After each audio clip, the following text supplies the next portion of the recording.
SOMA, it is so good to see you live and in person. I hope that you guys are well. What's new with you? I mean, all I can say is what's happening. I don't know. Fill me in. Chat with me. Talk to me, guys. It's been what seems like forever since we've had any sort of conversation. So just like old times, what's going on? I see Nathan in the chat. Nathan, so good to see you. Donald, as always, love you, Don. Abby, Caleb, Deb, yes, so good to see you. All of that. Nathan, speaking in Spanish. It is a live stream. Yes, Gabby Cruz, Jordan, what's up, all my friends? It is so good to see you. Nathan, it's not pre-recorded. It's a live stream. Say it in Spanish. Eli, my dude, no habla English. That's literally untrue. You do understand English. Charlie's birthday today. Guys, it's Charlie's birthday. Charlie's our dude. We are collectively all singing Charlie happy birthday. Ready? 1. I hope you guys are going to sing along. 2, 3.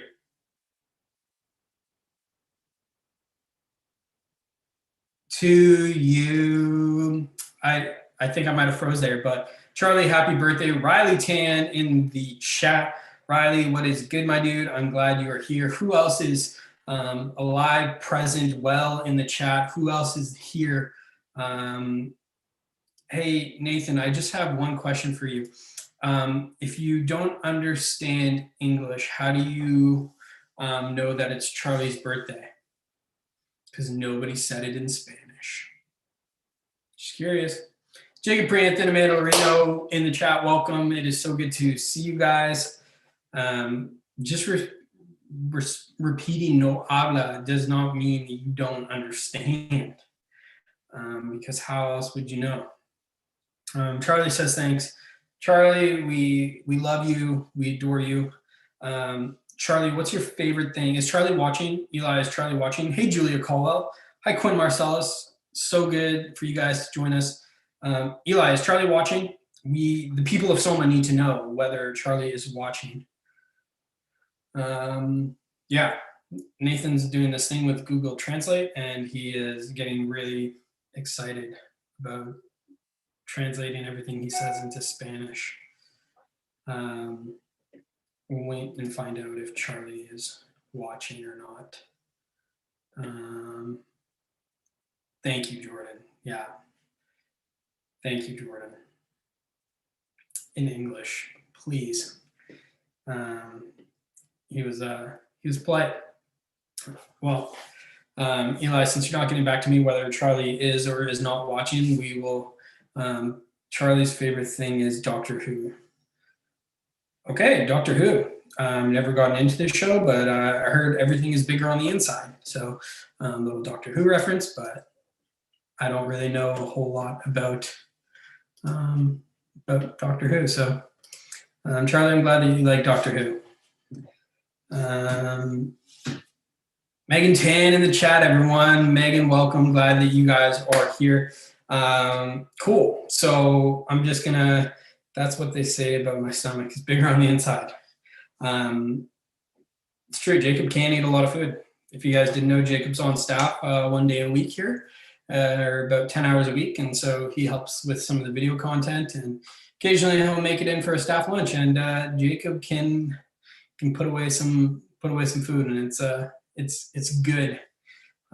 He also really likes like ridiculous amounts of sugar.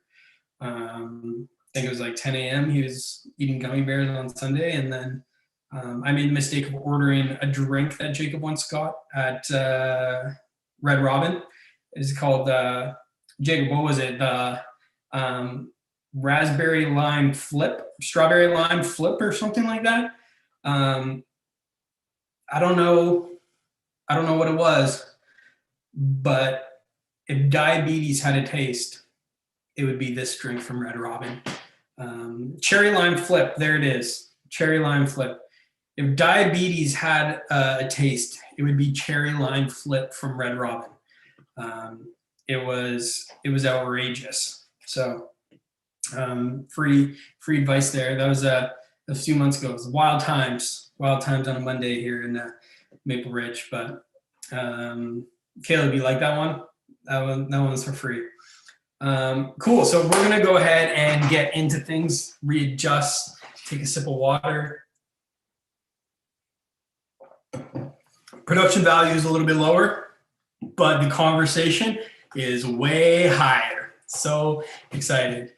So excited. All right. Well, tonight we are going to be we're going to be wrapping up our series on spiritual discipline. So I hope you guys were with us last week where Pastor Mark talked about fasting.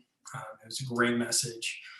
Broke it down why we fast, how we fast. And the amazing thing about like SOMA being on YouTube is that if you missed it, like for your convenience, for you can just go back and watch it. I know you could have as much by this point. Like we have multiple videos. Like guys, you could have SOMA every night of the week if you wanted to. Like how great is that? Like talk about incredible. SOMA 6 nights a week, live stream it on Sunday. Who knows? Gabby Nathan, he's still using Duolingo? Yeah, he is. So tonight we're wrapping up our series on spiritual disciplines. And so I figured the best way to kind of put a bow on it, to wrap it up, to bring it to a totality, to a completion, to the end, to the Thanos of things, the inevitability of it, quick Avenger reference for anybody who wants it, is today we are going to be talking about the spiritual discipline. I hope you guys are excited about this one, of self-examination. Spiritual discipline of self-examination. Do you guys ever do self-examination? Anybody say that they're pretty good at examining your own life, examining yourself, doing self-examination? Anybody here say that they're good at those things? I think self-examination is in itself just like a very difficult thing to either do or be good at, because when we look at our lives, when we look at ourselves, when we examine who we are as people, we're all the main characters of the world. You're the main character of your story because you see the world through your lens. And so we're all the main characters of our story. And so the idea of us, not being perfect is already going to be a very difficult thing, because nobody wants to ever, I don't want to say nobody, but I personally never like to admit that I'm wrong. And if you're anything like me, nobody likes being wrong. No one likes being incorrect. And so the idea of self-examination goes on and continues with the thought of considering the potential that we actually might be wrong. So self-examination, meaning we're all here just on a level playing field to look at ourselves, not others. You guys aren't going to be looking at me. You're going to be looking at me on screen, but we're not going to be looking and comparing ourselves. It's not going to be you versus Pastor Jordan. It's not going to be Pastor Jordan versus Quinn. It's not going to be anything. It's just we're all on a level playing field. We're going to look at ourselves. It's just going to be you. It's going to be Jesus. And the beautiful thing about self-examination is that it's designed to ask the question of ourselves of how can we be better? And so this whole series on spiritual disciplines has been based around the idea and the mentality of how can we become better? How can we spend more time in prayer? How can we be better at fellowship? How can we be better at fasting? How can we be better with stewardship? How can we be better with everything that is around us, everyone who comes around us, everything? It's the idea of how can we be better? And so finishing it with self-examination just seems like it would be very fitting, because it's looking at our lives and then moving on outwards and forwards. A few scriptures for you guys. So when Paul was writing to the church of Corinth in his first letter to them in 1 Corinthians 11:29, just a little snippet of a verse.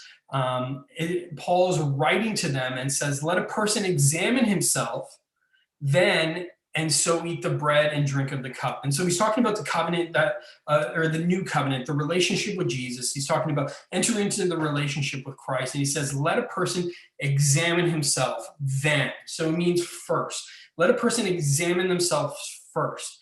And I think it's an important thing because before we move on, before we go past anything, Paul writes to this audience and says, first, let a person examine themselves. And then continuing on in 2 Corinthians, so same audience, just a different letter. In chapter 13, verse 5, he says, examine yourselves to see if your faith is genuine. And so Paul gives examples and points to the church of Corinth saying, hey, like self-examination is a good thing. Like make sure we are doing that. And so this is something that we need to consider. This is something that we need to do on a regular basis. I want to read a quote by a modern theologian named Donald S. Whitney. The purpose of the spiritual discipline, and he's talking about the spiritual discipline of self-examination, is the total transformation of the person. They aim at replacing old destructive habits of thought with new life-giving habits. They aim at replacing old destructive habits of thought with new life-giving habits. Now, where is this purpose more clearly seen than in the discipline of study? The mind is renewed by applying it to those things that will transform it. Let me read that last part again. The mind is renewed by applying it to those things that will transform it. I think it's important that we understand, how do we renew our minds? You hear that so often in church, renew your mind, renew your mind, renew your mind. Well, that brings up the question of how do we renew our mind? And it says the mind is renewed by applying it to those things that will transform it. So what are some things that will actually transform our minds? Well, we've talked about some of them. We talked about stewardship, being good stewards of what's in our hand. We've talked about prayer. Prayer absolutely transforms your mind. Fasting transforms it.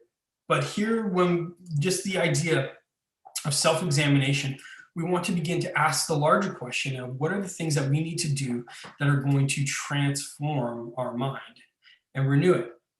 See, I remember, and I've told this story before, when I was in Bible college, I remember I felt like I really talked a lot, and I wanted my words to carry weight. I know I wanted to be the type of person that when I spoke, people would listen. I wanted to have influence. I wanted to be clear. I wanted to be concise. The idea of being a pastor that nobody listens to wasn't super appealing to me. And so when I was examining my life, this is the spiritual discipline of self-examination. When I was examining my life and I thought about it, I just came to the conclusion that this is something that I wanted to have in my life. I wanted to be somebody who was respected. I wanted to be somebody that when spoke, their words would carry weight. So I examined that in my life, and I thought that to be true. And so I began to pray and began to think of how can that happen? Because I felt like at the time when I do speak, nobody listens. Leah, it is so good to see you. Arlene's welcome. Isaac, I'm glad that you are there. I hope you were there. If not, Leah, if nobody else.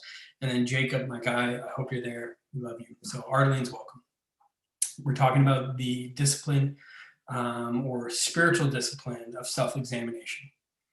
And so kind of like what I was saying, when I was in Bible college, I wanted to be the person that when speaking, people would actually listen to myself. And so, because I felt like nobody really listened, or this is how I felt. I'm not saying nobody did listen to me, but I kind of felt like my words would often fall on deaf ears.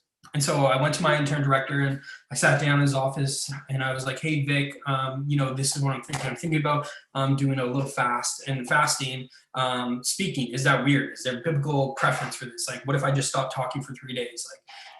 Is that are people just going to be weirded out by that? And he's like, well, there is biblical precedent for it.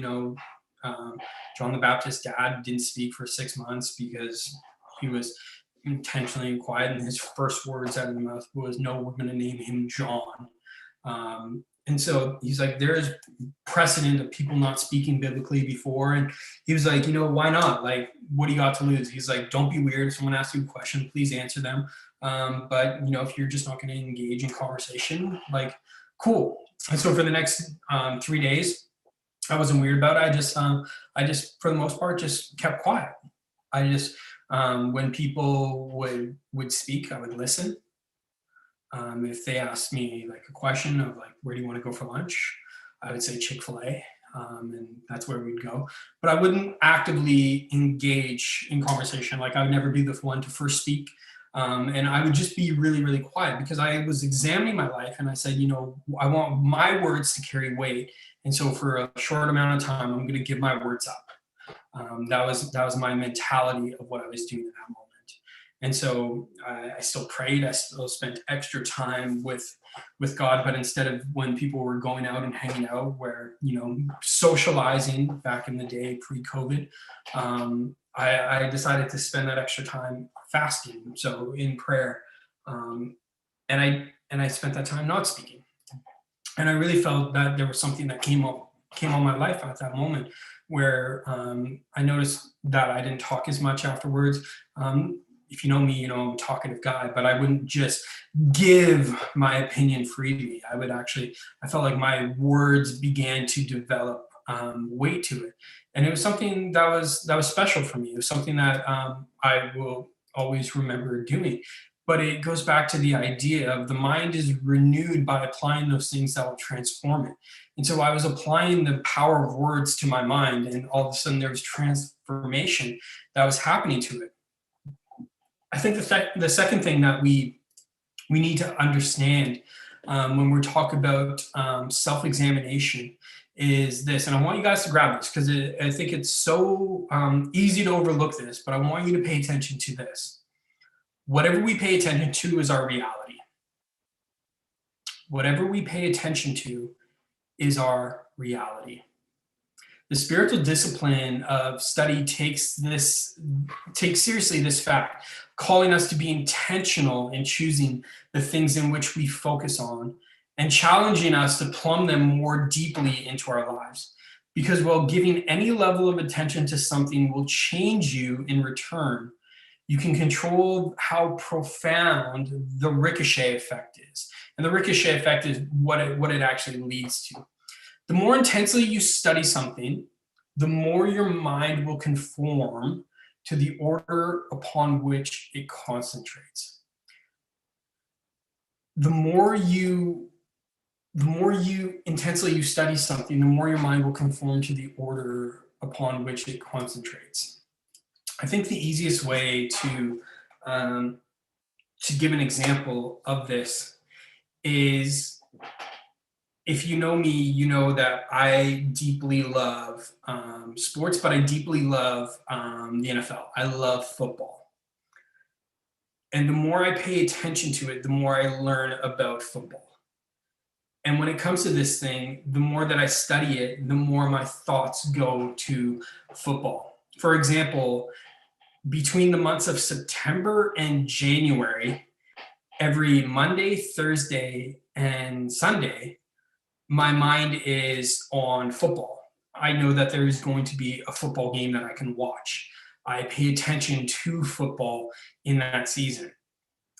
This past Sunday was the Super Bowl. So from now until next September, I don't think very often about football. I might pay attention to the NFL Combine, the draft, and then I really don't pay attention to much football because I'm not giving my mind to it. I'm not studying it. And so the issue is when Monday, Thursdays, and Sundays come around, my mind doesn't associate it with football because there's nothing that's going on with it.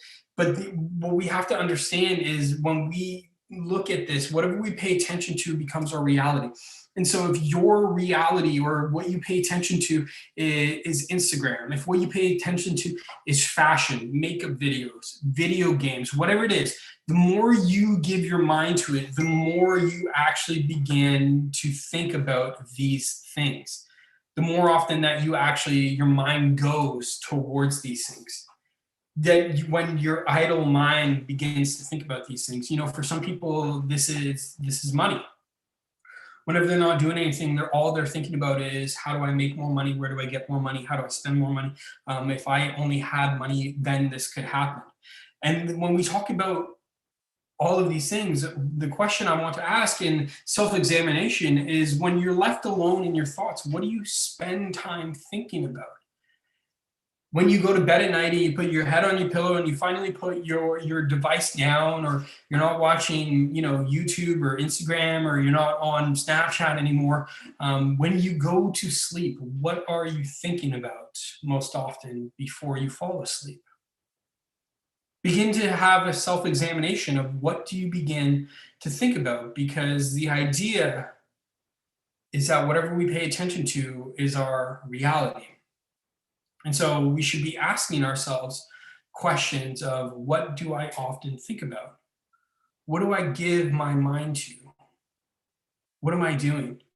These last couple of days have been absolutely gorgeous. And so I've personally just tried to go on more walks.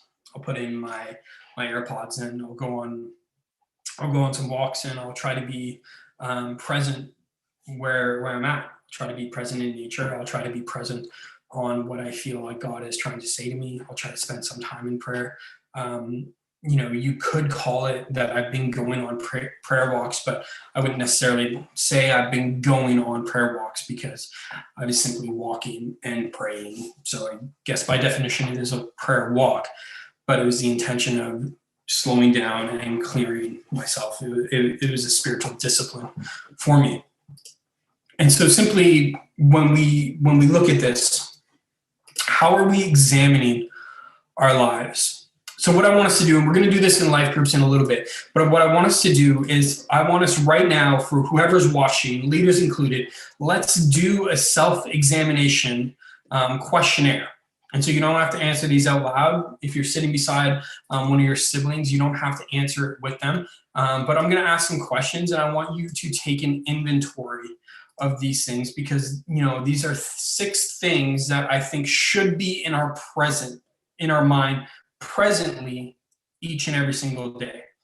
And so the life groups leader has had these, but this is something that we can practically, you can write these down. You can ask your life group leader for them, because they have them.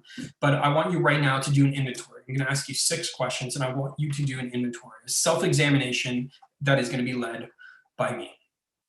So question number 1. Do I love Jesus more today than I did yesterday? What do you think?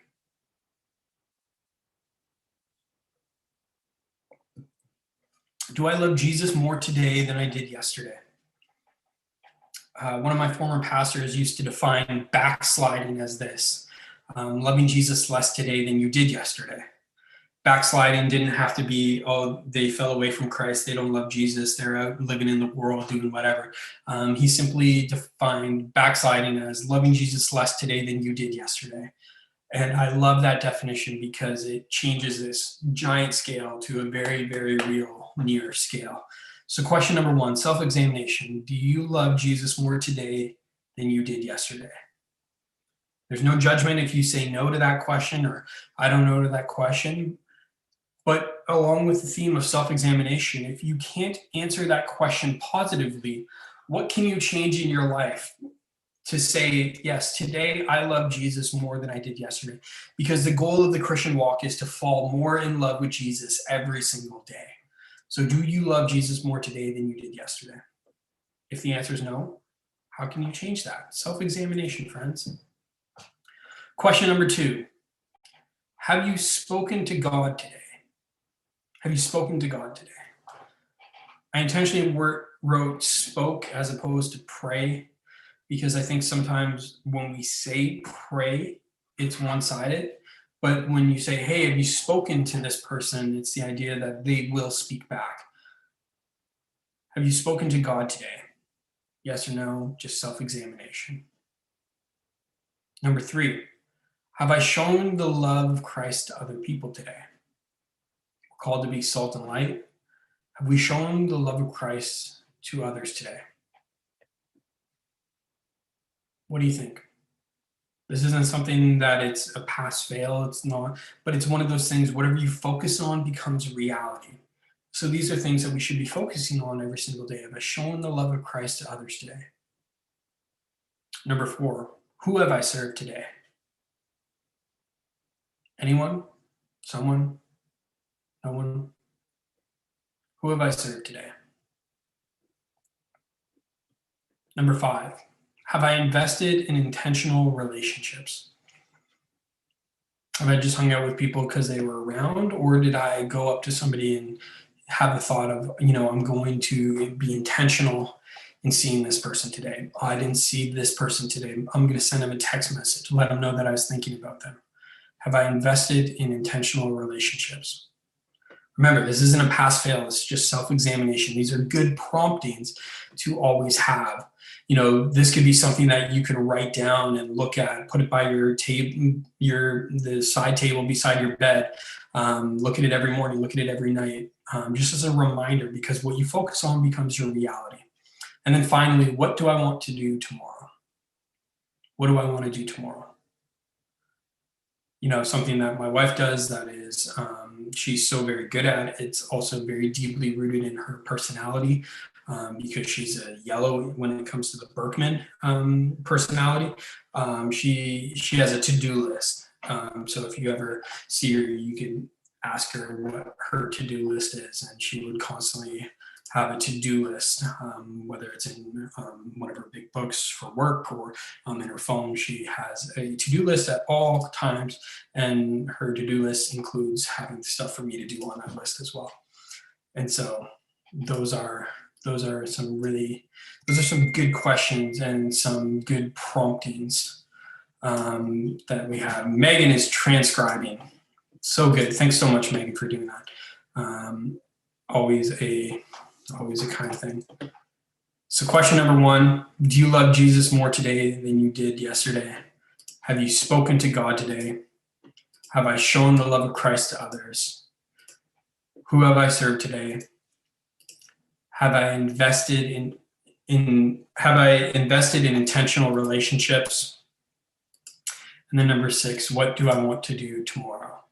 These are just really practical things. And so again, when it comes to self-examination, this is going to be something that is going to help us throughout our entire lives as we move forward, as we grow up, as we leave this place, as you leave your household, as you eventually go into relationship, go to high school, college, or the workplace, as you go and get married, as you begin to transform who you are. The question that we should ask ourselves are we examining our lives and asking ourselves the question of how can we be better? How can we be better for the people around us? How can we be better disciples of Christ? And how do we be better? Because if there's one thing that I'm convinced we need to be, it is better for the sake of other people. It is for the sake of the gospel. It's not because who we are right now isn't good enough, but it's because we're in the pursuit of excellence, because that is the call of the gospel. And so I'm just going to pull up our life groups, and then we can jump into life groups. But I love you guys and appreciate you guys so much. So let's go ahead, and here is the junior high girls life group in Zoom. Here is the senior high life girl Zoom. And then all the boys can jump into this meeting, and we can do that. And so those are all the life group. Those are all the life group meetings. So we love and appreciate you guys. Hope you guys are well. We miss you so much. Next week we might be live again. I don't know. I had a lot of fun doing this, or it might be pre-recorded, but either way, it will be on YouTube. So SOMA, we love you. We care about you. We hope you are well. Go ahead and jump into life group right now, and we will see you all very soon.